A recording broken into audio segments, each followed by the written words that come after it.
बोलो श्री सत्यनारायण भगवान की जय। आइए अब हम श्री सत्यनारायण भगवान की व्रत कथा का पहला अध्याय पढ़ें एवं सुने। एक समय नैमिषारण्य तीर्थ में शौनकादि 88,000 ऋषियों ने श्री सूत जी से पूछा, हे प्रभु, इस कलयुग में वेद विद्या रहित मनुष्यों को प्रभु भक्ति किस प्रकार मिलेगी तथा उनका उद्धार कैसे होगा।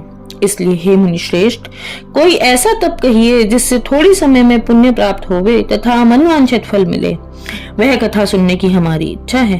सर्वशास्त्र ज्ञाता श्री सूत जी बोले, हे वैष्णवों में पूज्य, आप सबने प्राणियों के हित की बात पूछी है। अब मैं उस श्रेष्ठ व्रत को आपसे लोगों से कहूंगा जिस व्रत को नारद जी ने लक्ष्मी नारायण से पूछा था और लक्ष्मीपति ने मुनिश्रेष्ठ नारद जी से कहा था। सो ध्यान से सुनो।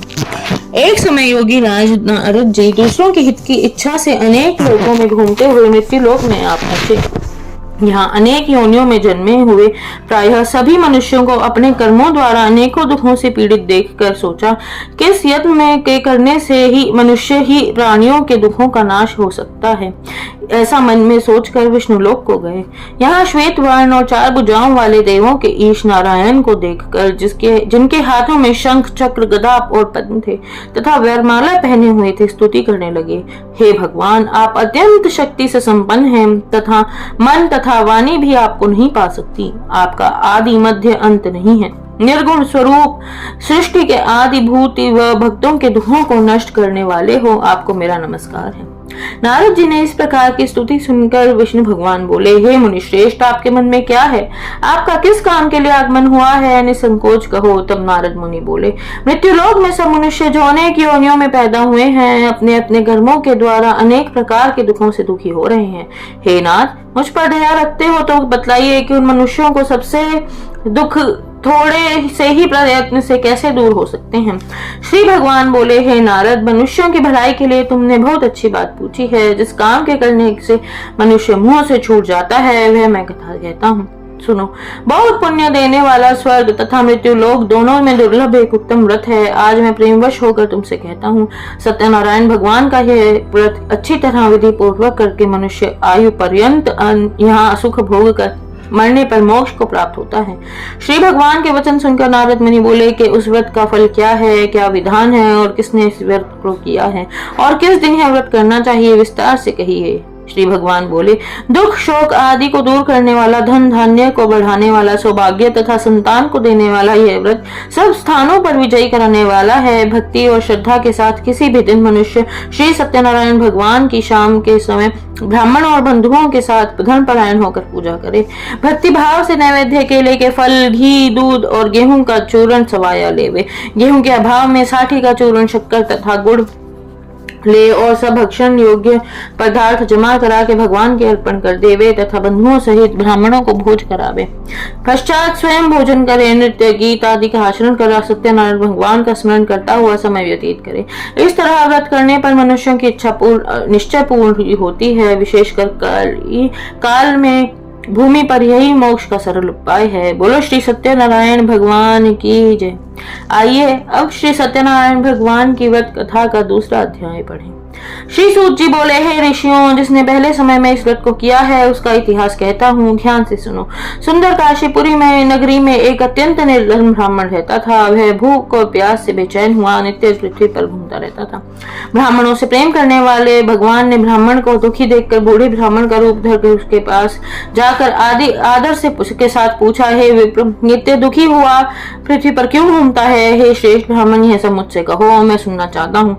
ब्राह्मण बोला, मैं निर्धन ब्राह्मण हूँ, भिक्षा के लिए पृथ्वी पर फिरता हूँ। हे भगवान, यदि आप इसका उपाय जानते हो तो कृपा कर कहो। वृद्ध ब्राह्मण बोला कि सत्यनारायण भगवान मनवांछित फल देने वाले हैं, इसलिए हे ब्राह्मण तू उनका पूजन कर, जिनके करने से मनुष्य सब दुखों से मुक्त होता है। ब्राह्मण को व्रत का सारा विधान बतलाकर बूढ़े ब्राह्मण का रूप धारण करने वाले श्री सत्यनारायण भगवान अंतर ध्यान हो गए। जिस व्रत को वृद्ध ब्राह्मण ने बतलाया है मैं उसको करूंगा ये निश्चय करके, पर पर उस रात में नींद भी नहीं आई। वह सवेरे उठ सत्यनारायण के व्रत का निश्चय कर भिक्षा के लिए चला। उस दिन उसको भिक्षा में बहुत धन मिला, जिससे उसने बंधु बांधवों के साथ उसने सत्यनारायण का व्रत किया। इसके कारण से वह ब्राह्मण सब दुखों से छूटकर अनेक प्रकार की संपत्तियों से युक्त हुआ। उस समय वह ब्राह्मण हर मास व्रत करने लगा। इस तरह सत्यनारायण भगवान के व्रत को जो करेगा वह सब पापों से छूटकर मोक्ष को प्राप्त होगा।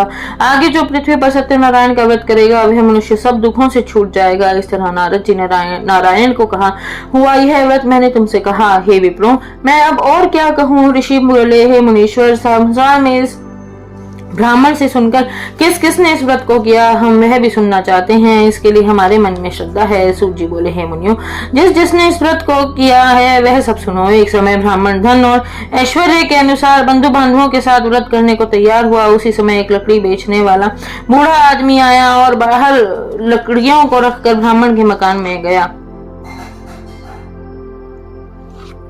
प्यास से दुखी लकड़हारा उनको व्रत करते देखकर ब्राह्मण को नमस्कार कर कहने लगा कि आप यह क्या कर रहे हैं और इसके करने से क्या फल मिलता है, ये कृपया करके मुझे इसे कहूं।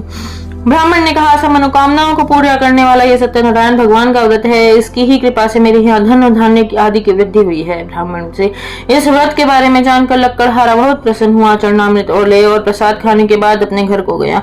लक्कड़हारे ने अपने मन में इस प्रकार का संकल्प किया कि आज ग्राम में लकड़ी बेचने से जो धन मिलेगा उसी से सत्यनारायण देव का उत्तम व्रत करूंगा। मेरा मन में विचार कर वह बूढ़ा आदमी लकड़ियों अपने सर पर रखकर जिस नगर में धनवान लोग रहते थे वह ऐसे सुंदर नगर में गया। उस रोज वहां पर उसे उन लकड़ियों का दाम पहले दिनों से चौगुना मिला। तब वह बूढ़ा लक्कड़हारा दाम ले और अति प्रसन्न होकर पक्के केले की फली, शक्कर, घी, दुग्ध, दही और गेहूं का चूर्ण इत्यादि सत्यनारायण भगवान के व्रत की कुल सामग्रियों को लेकर अपने घर गया। फिर उसने अपने भाइयों को बुलवाकर विधि के साथ भगवान की पूजन और व्रत किया। उस व्रत के प्रभाव से वह बूढ़ा लक्कड़हारा धन, पुत्र आदि से युक्त हुआ और संसार के समस्त सुख भोग कर बैकुंठ को चला गया। बोलो श्री सत्यनारायण भगवान की जय। आगे श्री सत्यनारायण भगवान की व्रत कथा का 3रा अध्याय। सूत जी बोले, हे श्रेष्ठ मुनियों, अब आगे की कथा कहता हूँ, सुनो। पहले समय में उल्कामुख नाम का एक बुद्धिमान राजा था। वह सत्यवक्ता और जितेंद्रियों था। प्रतिदिन देव स्थानों पर जाता था, गरीबों को धन देकर उनके कष्ट दूर करता था। उसकी पत्नी कमल के समान मुख वाली और सती साध्वी थी। भद्रशीला नदी के तट पर उन दोनों ने श्री सत्यनारायण का व्रत किया। उस समय वह एक साधु वैश्य आया। उसके पास व्यापार के लिए बहुत साधन था। वह नाव को किनारे पर ठहरा कर राजा के पास आ गया और राजा को व्रत करते हुए देखकर विनय के साथ पूछने लगा, हे राजन, भक्ति युक्त चित्त से है आप क्या कर रहे हैं? मेरी सुनने की इच्छा है, सो आप यह मुझसे बताइए। राजा बोला, हे साधु, आपने बांधवों के साथ पुत्र आदि की प्राप्ति के लिए महाशक्तिवान श्री सत्यनारायण भगवान का व्रत व पूजन किया जा रहा है। राजा के वचन सुनकर साधु आदर से बोला, हे राजन, मुझसे अब इसका संविधान कहो। मैं भी आपके कथनानुसार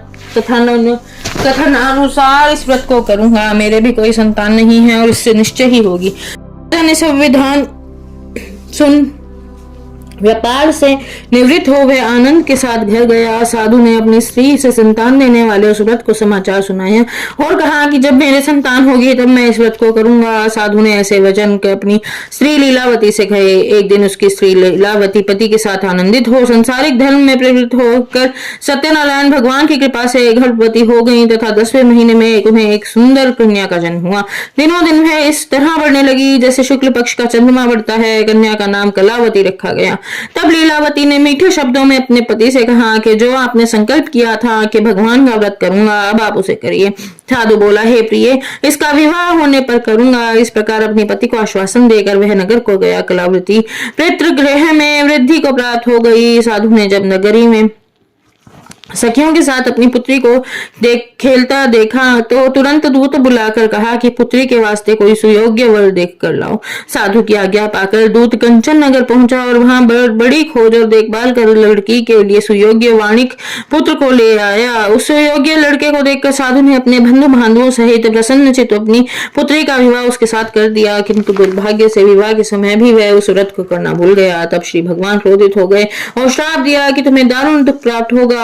अपने कार्य में कुशल साधु बनिया जमाता सहित समुद्र के समीप स्थित रत्नपुर नगर में गया और वहां दोनों ससुर जमाई चंद्रकेतु राजा के उस नगर में व्यापार करने लगे।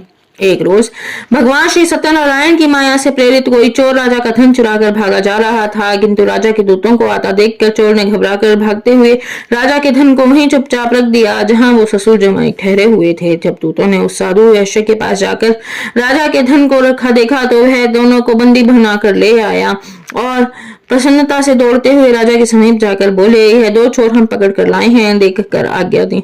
तब राजा की आज्ञा से उनको कठोर कारावास में डाल दिया गया और उनका सब धन छीन लिया गया।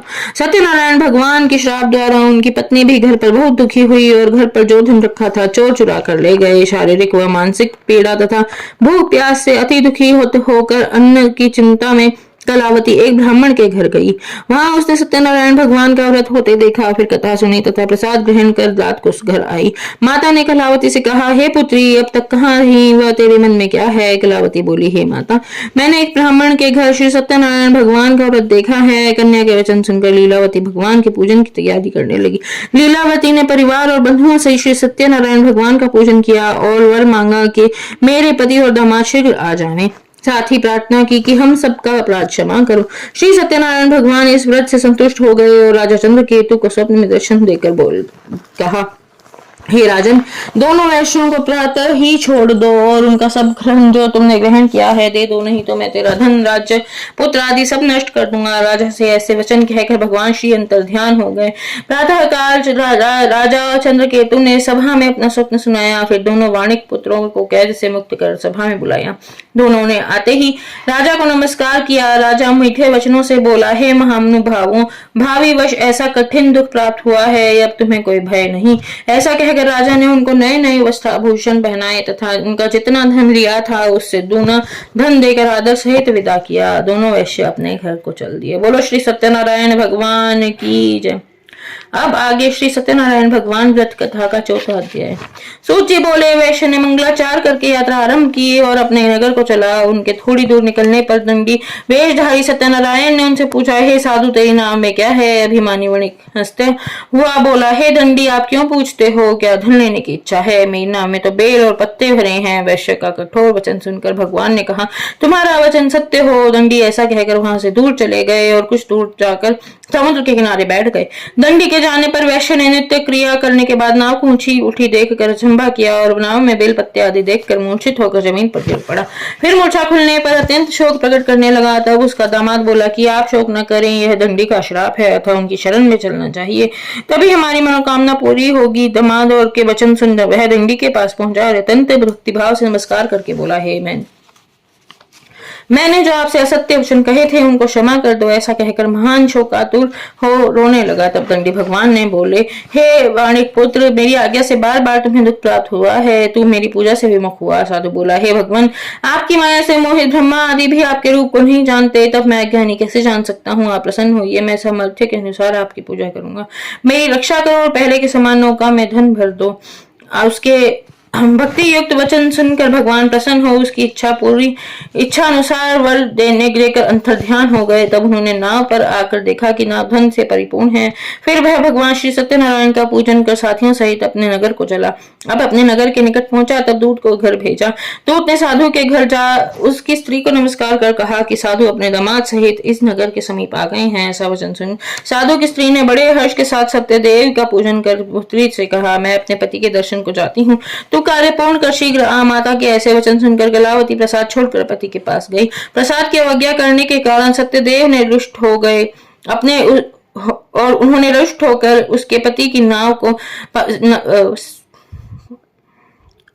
प्रसाद की अवज्ञा के कारण सत्यदेव ने रुष्ट हो उसके पति को नाव सहित पानी में डुबो दिया। कलावती अपने पति को न देखकर रोती हुई जमीन पर गिर गई। इस तरह नौका को डूबा हुआ देखा कन्या को रोता देख साधु दुखित हो बोला, हे प्रभु, मुझसे या मेरे परिवार से जो भूल हुई है उसे क्षमा करो। उसके दीन वचन सुनकर सत्यदेव प्रसन्न हुए और आकाशवाणी हुई, हे साधु, तेरी कन्या मेरे प्रसाद को छोड़कर आई है, इसलिए इसका पति अदृश्य हुआ है। यदि वह घर जाकर प्रसाद खाकर लौटे तो इसका पति अवश्य मिल जाएगा। ऐसी आकाशवाणी सुनकर कलावती ने घर पहुंचकर प्रसाद खाया, फिर आकर पति के दर्शन किए। तत्पश्चात साधु ने बंधु बांधवों सहित सत्यदेव का विधि पूर्वक पूजन किया। उस दिन से वह पूर्णिमा को सत्यनारायण का पूजन करने लगा। फिर इस लोक का सुख भोग कर अंत में स्वर्गलोक को गया। बोलो श्री सत्यनारायण भगवान की जय। आगे श्री सत्यनारायण भगवान की व्रत कथा का 5वां अध्याय। सूत जी बोले, हे ऋषियों, मैं और भी कथा कहता हूँ, सुनो। प्रजा पालन में लीन तुंगध्वज नाम का एक राजा था। उसने भी भगवान का प्रसाद त्याग कर बहुत दुख पाया। एक समय वह वन में जाकर वन्य पशुओं को मारकर बड़े के पेड़ के नीचे आया। वहां उसने ग्वालों को भक्ति भाव के बंधुओं सहित श्री सत्यनारायण जी का पूजन करते देखा। राजा देखकर भी मानवश वहां नहीं गया और न ही नमस्कार किया। जब ग्वालों ने भगवान का प्रसाद उसके सामने रखा तो वह प्रसाद को त्याग कर अपनी सुंदर नगरी को चला। वहीं उसने अपना सब कुछ नष्ट पाया तो वह जान गया कि यह सब भगवान ने किया है। तो वह विश्वास कर ग्वालों के समीप गया और विधि पूर्वक पूजन का प्रसाद किया आया। तो सत्यदेव की कृपा से पहले जैसा था वैसे ही फिर से दीर्घ काल तक सुख भोग कर मरने पर स्वर्ग लोक को गया। जो मनुष्य इस परम दुर्लभ व्रत को करेगा, भगवान की कृपा से उसे धन धान्य की प्राप्ति होगी। निर्धन धनी और बंदी बंधन से मुक्त होकर निर्भय हो जाता है। संतानहीनों को संतान प्राप्ति होती है तथा सब मनोरथ पूर्ण होकर अंत में बैकुंठ धाम को जाता है। जिन्होंने पहले इस व्रत को किया, अब उनके दूसरे जन्म की कथा कह रहा हूँ। वृद्ध शत आनंद ब्राह्मण ने सुदामा का जन्म लेकर मोक्ष को पाया। उल्का मुख नाम का राजा दशरथ होकर बैकुंठ को प्राप्त हुआ। साधु नाम के वैश्य ने मोर ध्वज बनकर अपने पुत्र को और आरे से चीर कर मोक्ष को प्राप्त किया। महाराज तुंग ध्वज ने स्वयं भू होकर भगवान में भक्ति युक्त कर्म कर मोक्ष प्राप्त किया। बोलो श्री सत्यनारायण भगवान की जय।